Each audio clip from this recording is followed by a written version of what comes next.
এবারে বলো মানে সুপার হিরো, ঠিক আছে, সুপার ওমেন না, কিন্তু সুপার হিরো যদি তুমি হতে তাহলে অ্যাকচুয়ালি কোন পাওয়ারটা নিজের মধ্যে চাইতে? চাইতাম যে সমস্ত নেগেটিভিটি সবার মন থেকে সরিয়ে দিতে, আছে না যে কালো ছায়াগুলো, কারণ এই ব্যাপারগুলোই তো মানুষকে মানে ক্ষতি করার চেষ্টা করে।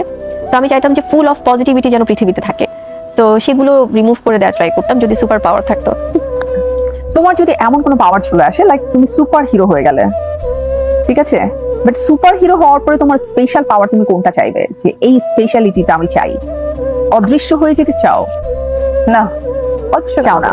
মানে আমার সুপার পাওয়ার হয়ে গেলে মানে আমার পরিবারকে নিয়ে গসিপ করো, কোনোদিনও যদি ভুল করে আমার সাথে সবার মাথা থেকে অন্য টপিক গুলো মানে আমাকে নিয়ে যেন মানে অন্য কাউকে না মিলিয়ে, মানে হয় না যে ধরো লাল হলো না সবুজ, সবুজ হলো না, আমি আমার পরিবারকে নিয়ে ইচ্ছা মতো আপনারা গসিপ করেন, আমার পরিবারকে নিয়ে ইচ্ছা মতো করেন প্লিজ, আর অন্য কিছুর সাথে আমাকে মেলায় না। আর একবারে যদি বলো পরকীয়া যারা করছে তাদেরকে মানে একদম ভ্যানিশ করে দিতাম। আচ্ছা।